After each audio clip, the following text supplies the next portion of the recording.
Hello, good morning. Welcome to my podcast. I'm Suni. I'm an artist and knitter coming from Vermont, and I'm here to share with you today about all of the crafty and artsy knitting things that I've been up to this week. First off, I just kind of wanted to talk about this podcast and last week's episode a little bit because I don't know if you could tell in my last episode or not, but I was really stressed out in particular about the trade show that's coming up and getting everything ready. And it's all very understandable stress.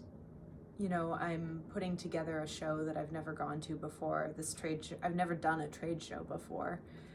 And the idea of making sure that just everything is in order, it takes a lot of thought, and it's been stressful, of course. And I'm really getting down to the wire now. So today is Tuesday and we leave on Friday. So it is near. In addition to the trade show stress, my hobby that I go to for like relaxing and being mindful and taking me out of a stressful situation is knitting. And I had just come to a point in my sweater where I was feeling really frustrated because I had to do math on my project that I just didn't want to do.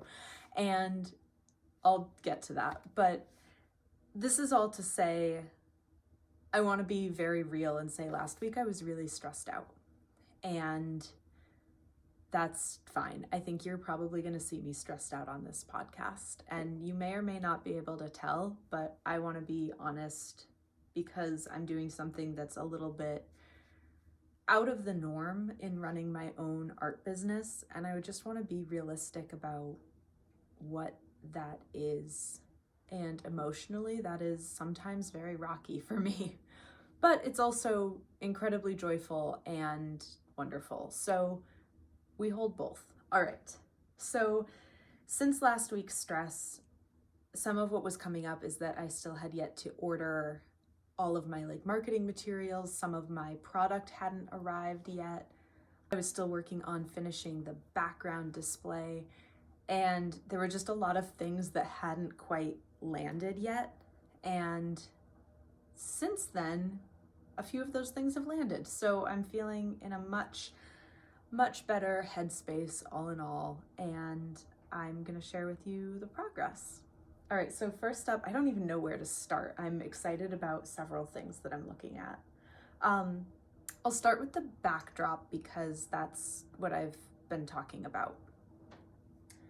And this is gonna be kind of hard to show, and I don't even know how it's gonna work, so bear with me. Okay. All right, this is hard to show when it's not set up, but trust that when I get to the trade show, I'm gonna take good footage and share when I come back. So this is one of the panels. There are, how many panels are there? There's 1, 2, there are about 9 panels per 3 sides of this display booth. And this is the centerpiece. And then there will be layers of other pieces that build out to a 10-foot width on either side. It's just a 1/4 inch plywood, not primed or painted other than the lines and the gold leaves. But I'm gonna put this down, but the general idea here is that I'm creating this kind of whimsical night forest look. Granted, it's gonna be in this whole sports arena, so the vibe might be killed a little bit, but I'm gonna do my best to welcome people in and have it be kind of cool. And to be honest, I don't know exactly how it's gonna turn out until I get there and set it up. I'm being very optimistic that it'll work well, so I will fill you in on how that goes. Okay, next, you've definitely heard me talk a good bit about the seasonal celebrations, drawings and stickers and cards and everything, and I am so excited because I ordered keychains of all of these drawings, and this is one of the things that I was really stressed out about. I'm just going to show you while I'm talking. This is one of the things I was really stressed out about before in the last episode because they hadn't arrived yet. I'm hoping these are coming into focus. So they hadn't arrived yet, and this is my first time ordering from this distributor. I just really didn't know how they were going to turn out, and I opened the box. I don't think I actually cried, but I kind of felt like crying with relief because they just turned out so much cuter and better than I thought they were going to, and I love them. They're just fun, and they're really lightweight, which I like. These are not available on my website yet, and they won't be until after the trade show, but I will definitely update with these. So really excited about the keychains. They're like an acrylic with the drawing sandwiched in the middle. Fun. And then in addition to the keychains, I ended up ordering washi tapes of all of those designs. And the washi tapes, I don't think that a close-up is gonna show up very well because there's a little bit of like a transparency to the tape itself because it's like a low tack paper washi tape. It's washi tape. But you can see it's like an all over design of the daffodil for spring here. And then we have autumn acorn, winter snowflake, and strawberry for summer. This is my first time ordering washi tape as well. And same thing with the keychains. I've never ordered from this distributor before, so I was really nervous for how they would turn out, and they're great.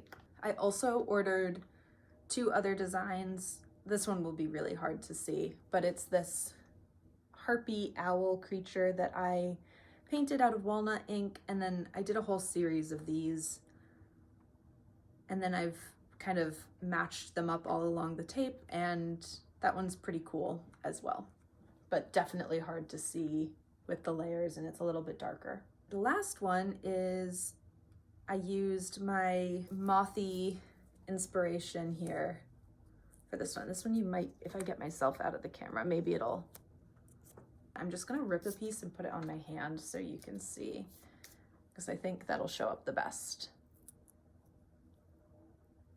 And so if you don't know what washi tape is, it's a paper, it's like a Japanese paper tape, and it's usually a very low tack, so it's not super sticky, and it's really nice as a crafting tape. I know a lot of folks who knit will use it to mark patterns, which I will probably actually add this to my pattern book after this so that I can use it for just that, where you'll put it on your paper to mark which like line of a pattern you're on, and then you can lift it and move it really easily, and it maintains being reasonably sticky.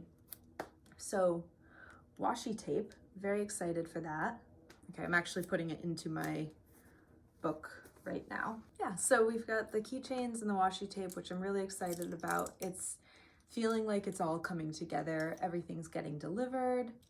I'm feeling more optimistic about the show, and this week I really want to spend some time basically sitting down and like really thinking about what I want to get out of this show and what I want to manifest for myself in this first trade show experience. Mostly what I'm looking for is to have a first experience and understand that my first time going, I'm gonna have a lot of information to take in, things that I'm immediately gonna be like, oh, I did that wrong, that's how I'll do it next time. Or things where I'm like, okay, yeah, this was really successful. So I'm not setting huge expectations on myself for this show. Obviously, I would love for people to come into my booth and rave about everything that I offer and place massive orders. That would be ideal, of course.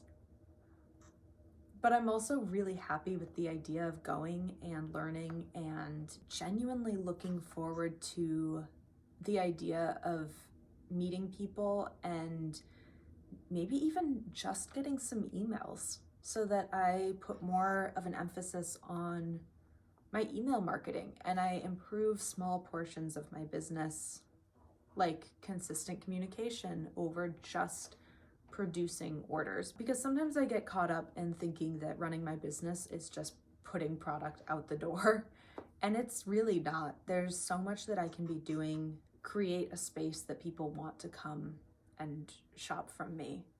And spending more time in that realm is really critical, and sometimes it's hard for me to remember that it is just as important as producing and creating and distributing. So speaking of, immediately after this recording, I have to go take pictures of these keychains and washi tape and properly advertise them and, you know, post them on my Instagram and put them up on my wholesale fair page, and basically I need to go do all of my jobs. And it's so easy to put things off sometimes, especially when it comes to posting on a social media or an Instagram, just to let people know that things exist, that I'm making them, or that they're here and they're ready. And that for me is highly inconsistent. I'm not gonna say I'm terrible at it, but I'm not great at it.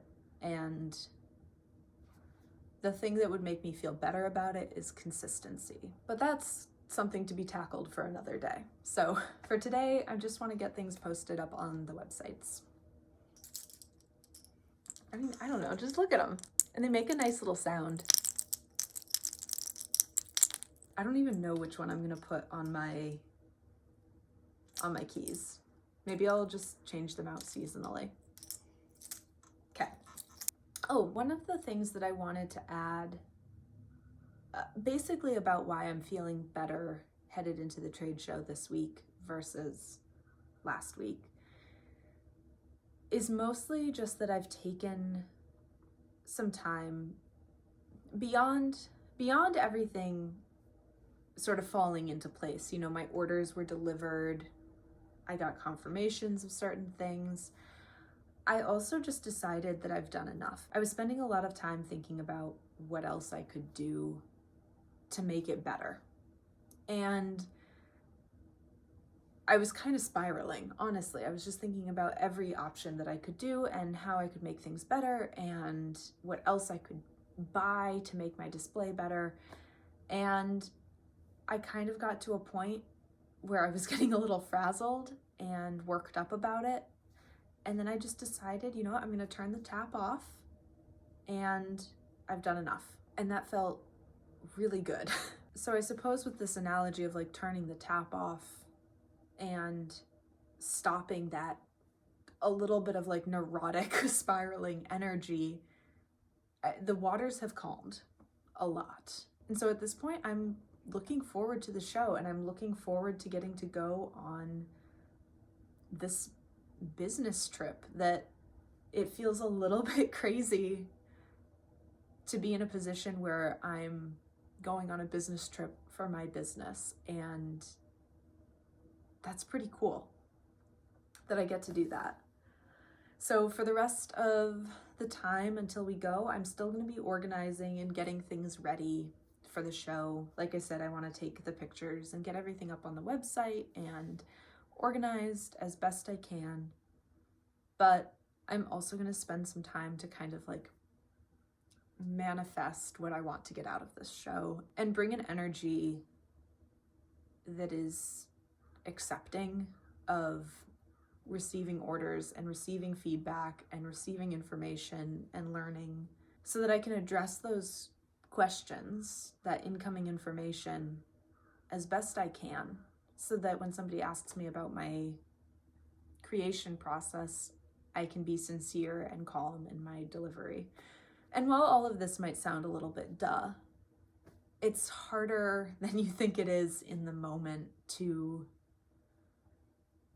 pause your energy and like recollect and then step forward with a little bit of like freshness and ease. So that's all my mission this week and into the weekend for this trade show is wrap up the things that I've got in the works, finish my organizing, and go and have a sincerely good time. Like, be present and enjoy it, because it's so cool that I'm essentially like doing this for myself. So I'm ready. And I'm excited. And then again, I just want to say the biggest thank you to everybody who's helping me get to this show. As you may know, I did put out a Kickstarter originally to build funds to get to this show. Very long story short, going to a trade show at some point was in my plans, but it wasn't financially in my plans for this year. And then the opportunity came up and I really wanted to go, and I thought, I'm going to shoot my shot and call in my community. And you really showed up for me, and it means a lot that you believe in me. And even if you didn't contribute to that Kickstarter directly, if you shared it or talked about it, or if you had a conversation with me encouraging me to go to this show, like anything that you've done, even if you don't know that you've done it to help me get here, is, I don't know, I don't even really have words for it. It just fills me with a lot of light and inspiration and motivation to follow it through. So you are very much going to be in my mind and in my hearts this coming weekend. Thank you. Okay, we're gonna have a little tea break before I start crying. All right, the next thing that I am so excited about and kind of can't believe it is that I have finished my Foxy Steps sweater. All right, so I haven't blocked it yet, and I guess that means I haven't finished it, but I have woven in all of my ends, and I did my underarm Kitchener stitch, and I even put this cute little tag that says, "This is the back," on the back of the sweater, because I am someone who can never find the back of my sweater that I've made, and I saw this at my local yarn shop and I thought, oh, that's cute. That'll help. Okay, so here it is. So I'm a little bit surprised that I got it done in time for this filming because of where I was a week ago with my filming and feeling frustrated with the pattern. I had just joined the sleeves and the body, and I was finding it really challenging to keep up with the lace stitch pattern because, as I've said a few times, the little motif of the Foxy Steps here, they're not evenly distributed around the circumference of all of the stitches that go around. So it's resulted in something that you can't really see, but there's like a swath here that doesn't have the pattern on the body, and then it's also on each of the underarms, and it is very subtle. I really don't think you can see it all that easily, but it did really impact my knitting enjoyment experience. So when I was working on the sleeves and the body, it really didn't bother me too much. Could go around, but when I connected into the sleeves, what it meant is that it's not like you had one beginning of round and then you just did the stitch repeat all the way around and everything matched up and it was great. You were keeping track of it on the front, the back, and each of the sleeves. And quick reminder, this was a paid pattern. I think it ended up being about $5 and change. So it's within the realm of a paid pattern that I'm not gonna get like crazy upset about, because I'm still paying for the designer's idea of the sweater, and I'm okay with that if I'm gonna make modifications and have to kind of like wade through the process of a $5 sweater pattern. That's okay. If I were paying like $10 or $12 for a pattern, I'm gonna start to get more frustrated with that for sure. And definitely let my thoughts be known on Ravelry comments kindly, but honestly, and say that I think that if it's going to be for that cost, it needs to be worth the cost. It needs to be vetted by test knitters and edited and really created with ease for the project and for those who are knitting it. So all in all, don't not get the pattern, but just be prepared that you're gonna have to figure a little bit of the stitch pattern out yourself. And also, this really wouldn't have bothered me as much at that particular juncture if I hadn't been so stressed out otherwise, and I just wanted to sit down and like do my happy knitting and just follow the pattern and kind of zone out a little bit. But I wasn't able to do that, and that's probably why I got a little like about it. So what I've learned since then, yes, it is really inconvenient that the pattern isn't better organized and constructed and detailed. However, the way that the stitch pattern comes together, it's 3 eyelets, so 2 and then 1, and then a couple of rows of stockinette in between these like alternating patterns, which you can probably see here. It kind of zigzags or diagonals. And so what I was thinking in my mind when I got to this point is, oh my God, I'm gonna have to count every single stitch in every single section, the front, the back, the sleeves, on every row to get this to work. And yeah, that would have really not been fun. But that's not what ended up happening. So yes, I really did have to figure out where to put the motif for each section. But I only had to do it a couple of times because it's those 3 eyelets. So, and then stockinette stitch. The stockinette stitch didn't matter. And the 3rd eyelet, the one on top, I can gauge off of the 2 right below. So that one didn't even really matter. So really the only rows that were frustrating or like took any amount of effort to figure out were the first rows of the repeat, which had the 2 eyelets right after the stockinette. I hope this is making sense.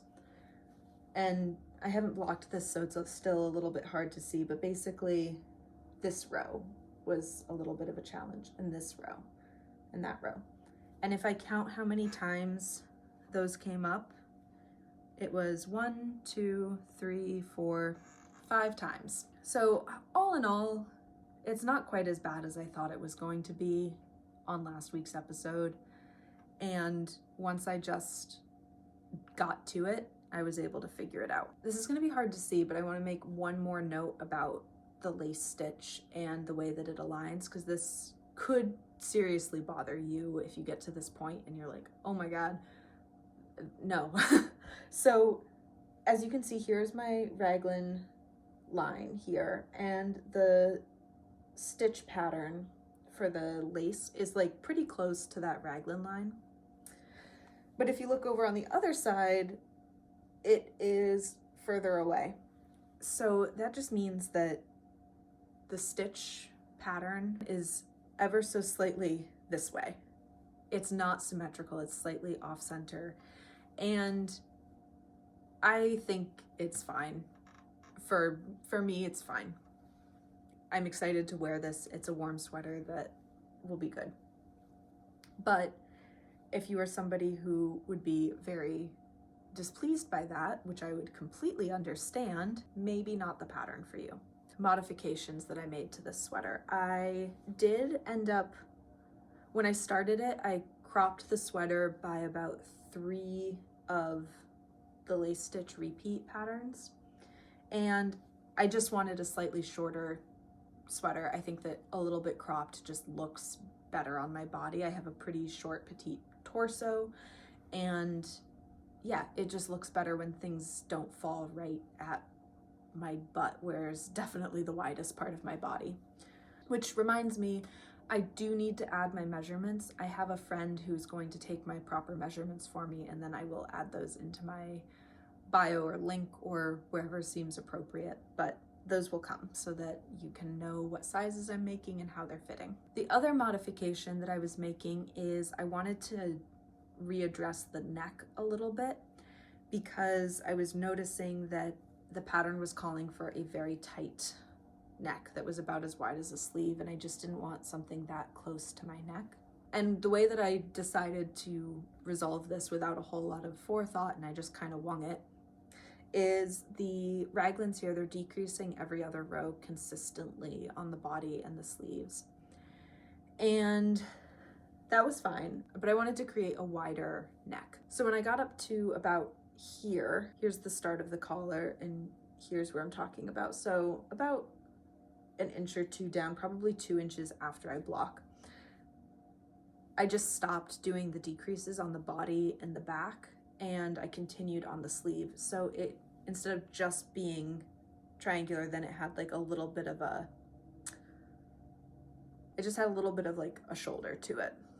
Now, because I did that and I wanted to make it wider, I also added some short rows. And I've never just made up my own short rows on a sweater before. Again, I just kind of wung it and it's fine. I added about an inch of height to the back. And I feel like that was the right move, just to add a few short rows in there to increase. And I think overall I added about 8 rows, just kind of guessed at how much I needed, but I wanted it to be one of the whole lace stitch repeats so that it didn't get cut off in a weird way. And so that took a little bit of math, but that's not the pattern's problem. I do think that if you're knitting this sweater according to the pattern, you don't need to do the short row shaping because of the way that it's a pretty like tall turtleneck. But I would be careful and maybe just stop your raglans either on the body or on the body and the sleeves a little bit earlier if you want a wider neck. And I know that I mentioned this previously, but I'll say it again. This is the Foxy Steps Sweater by Rook Knits.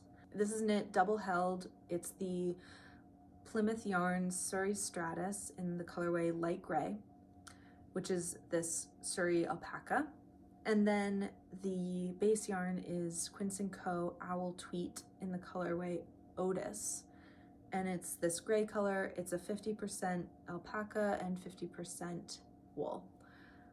This, which was from Stash, and I'm really happy that I got to use it up. I had allocated it to a former sweater project that I just really needed to admit to myself I was never gonna do anything with.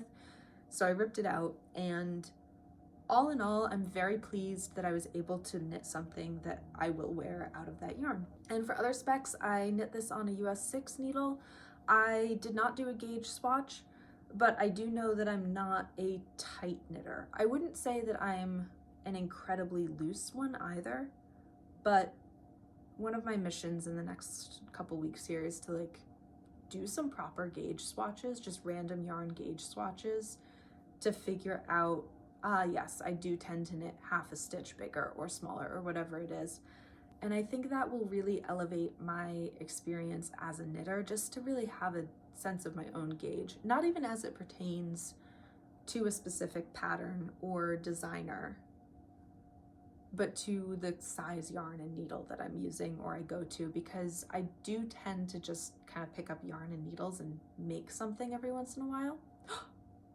Which reminds me, all right, that's probably enough of the sweater. I am going to put it on because I'm a little bit chilly, and just bear in mind it hasn't been blocked yet, so it doesn't look great. But I will try to show you the completely finished blocked dry garment on next week's episode. Okay, I'm gonna put this on and show you the exciting thing that I just remembered.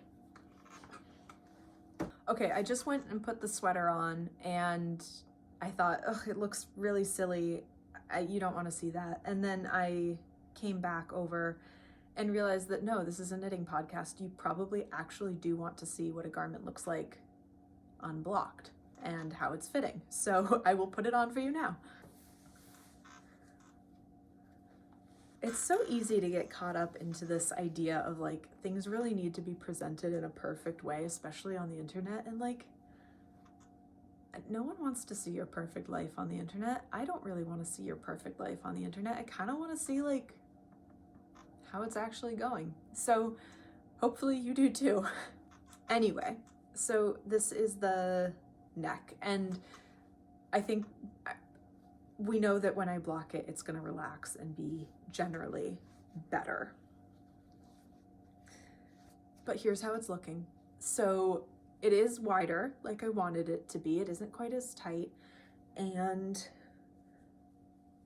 I think it looks probably pretty goofy at the moment. I could have done more short row shaping or whatever to make it better. Could have made it taller, yada yada. What I might end up doing is rolling the collar, depending on how this looks after blocking. But get my little wispies out of the way.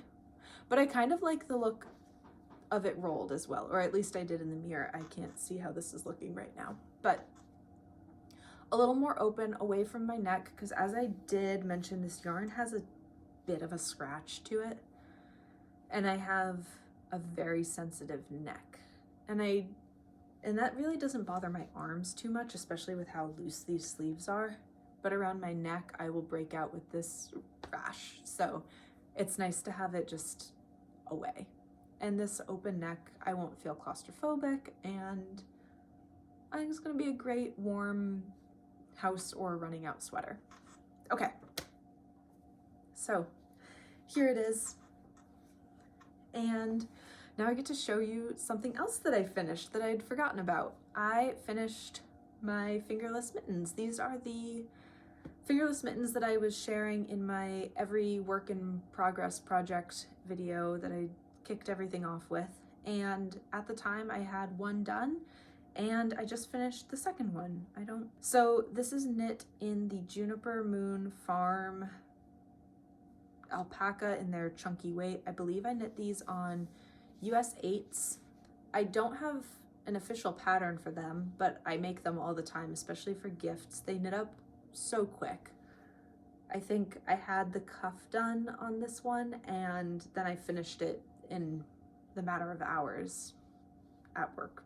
So it did not take long. They're not complicated. I'll tell you that I don't have plans right now of becoming a knitwear designer and publishing patterns. However, I think that these fingerless mittens I make all the time, they're super simple, and they would be easy enough to write up into a pattern that I may do so eventually. But really simple construction, just in the round with some details here that you could omit if you wanted to. And then I just do some increasing to make space for the thumb.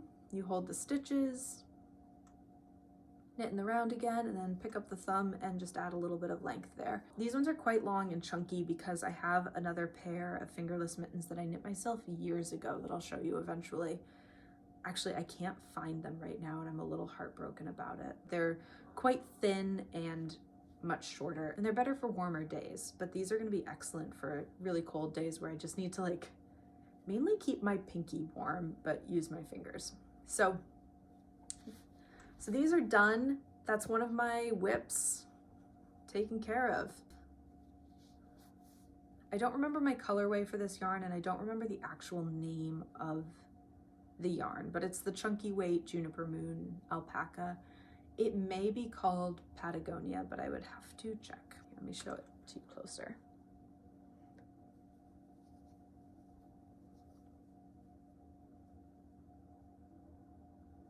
Next in my knitting news is that I don't think I made any progress on my weekend hat by Petite Knit. I'm pretty sure that this is as far as I had gotten, but I'll show you. I still have it, and I think I didn't work on this past week because I was finishing the fingerless mittens at work, and those were a pretty easy, like, pick them up when it got slow project, so I didn't take this with me. I'd like to finish this hat this week and maybe even wear it this weekend to the trade show. So right now it's mid-March in Vermont, which means that we are on this strange cusp of spring and winter that lasts for quite a while, where today and yesterday it's been warm and the snow has been melting, but that doesn't mean that we're not going to get a pile of 3 feet of snow or below zero temperatures before April. And it's kind of the perfect time to like finish up and hurry up your winter knits so that you can wear them for like the final time before it gets warm. So I'd like to get this done so that I can wear it. Speaking of warmer weather and some warmer weather knitting projects that I'd like to do, I was going through and looking at my knitting journal that I showed you last week with little pictures of all the things that I'd like to make, and I realized that these are 3 quite heavy winter sweaters. The little hat I can do whenever. It's tiny and won't be a bother. Oh, I can show you. This is my Rook Knits page. But this is the cloud sweater by Petite Knit. This is the yoga winter sweater by Rook Knit, and then the Hana cardigan, and they're all at least at this weight, I would say. They look like it anyways. They look way too heavy to be knitting in the spring or summer here. So yes, these are things to knit in 2025, but I will probably revisit them closer to winter again. And what that meant is that I was looking for my next summer knits pattern. So, and this one's kind of an oldie, but I'm thinking I'd really like to make an outline tee by Jessie Made Designs. I was looking all over for some lighter, thinner, like a scoop neck, a little bit of a boxier fit, but still feminine, kind of a top to make out of some linen and be able to wear it in the summer and be really comfortable. And I just wasn't finding exactly what I'd wanted in Ravelry. And then I came across the outline tank and I thought, oh, I actually have a friend who I think has made this, and that looks light and nice and like something I'd like to knit. So I clicked on it, was looking, and then I found that there was the tee version of it, and I may end up making both the tank and the tee. I haven't picked out my yarn yet, and I will be on the lookout for good linen, cotton kinds of yarns when I go to Portland this weekend, because I will almost assuredly scamper off to a yarn store for at least an hour while my mom watches my booth for me, I hope. Mom, if you're watching, I hope you're cool with that. So the other summer knit project is one that I'm looking at that I actually have a pattern for. This is my pattern binder. Okay, here it is. And it's funny, you can actually see a piece of washi tape from another pattern that I was working on. This tape is not my design. This is one that I just bought from a local stationery shop, but this is exactly what I mean, is that you can peel it and sort of mark where you're at on your pattern really easily. Okay, so the pattern is the Azalea top by Pam Allen. This is a Quince & Co. pattern. I got this pattern years ago when I was first getting into knitting, and I have to tell you, when I started knitting, the local yarn shop that is no more that I had been going to was very loyal to Quince & Co. They had their entire range of yarns and colors, and a lot of the people, and I believe the owner of the shop was really well practiced in Quince & Co. patterns. So a lot of my introduction to knitting, and especially with patterns, was a lot of Quince & Co. So that's why I had a lot of their yarn in stash and a lot of their patterns. Anyway, this is a hard to see black and white picture, but you can tell that there's a lace stitch at the bottom, and then it's just a stockinette stitch into a nice little tank. And I had started knitting this years ago, but I really didn't like the color choice that I had. I'd picked out Quince & Co. Sparrow, which is their fingering weight linen yarn, and I got a purple color that when I had it next to my skin, it just looked really gross. The yarn in and of itself was lovely, and the Sparrow linen, it kind of has this like sheen to it that is kind of nice, but the way that this purple went with my color palette was just not it. And I ripped it out. I gave that yarn to another project, and I haven't revisited this since. What I do really like about it is that there's this nice little like flare in the lace pattern, and that's actually achieved by starting with, I think, size 7 needles, US 7s, and then going down in sizing until I think you get to a US 3. Quick side note on needle sizing, I'm most familiar with saying US 6 or US 3 or whatever it is, and I don't know all of the millimeters off the top of my head, but I am committed to learning those and getting better at that so that I can offer a more dynamic range of information for any viewers. So please know little like housekeeping things like me learning how to say needle sizes differently or adding my sizing into the bios and details of every video. That will come. I'm a little bit new to this. I do care. It will happen. Write me a comment about what I should add or not add, and I will make time to do good by that. Okay, so anyway, you do decreasing needle sizing and then you work up. I am going to alter this a little bit and make it cropped. Well, I don't know. I guess I either want this to be quite a bit longer so that it just covers my butt and I can wear it with a pair of leggings, or I want it to be quite a bit shorter and fall just below my belly button so that there's adequate and appropriate coverage, to be determined. But in my trip to Maine, I'm going to keep a lookout for yarn for this pattern and the outline tee or tank, probably both. And again, I was kind of like spiraling through all of the patterns on Ravelry of all of the tanks and tees that I could possibly make, and I think I got in I want to say I was over 30 pages deep, just like searching through Ravelry trying to find the right thing. And I remembered the whole start of this episode that I was talking about, and I realized I can just turn the tap off. I don't have to have 6 tops lined up for summer. 2 or 3 is already plenty ambitious for me to get through. So azalea and the outline tee are going to be the 2 priorities, and then I may or may not end up making an outline tank, but who knows how the weather's going to be by then. If it's already September, I'm probably going to transition into my fall knits at that point. I know it's only mid-March and I'm thinking about summer knits, but I really want to be able to wear them this summer, so if I start now, there's a good chance that they will be ready for me by then. Plus, I still have a few whips going that I'm dedicated to getting through this year, things like the heirloom quilt cardigan. That's going to become one of my main, let's get through it projects, kind of like this sweater. I just want to dedicate time to making sure that that's done this year and work consistently on it. Even if I only do 1 square per week, I think I only have 10 left, and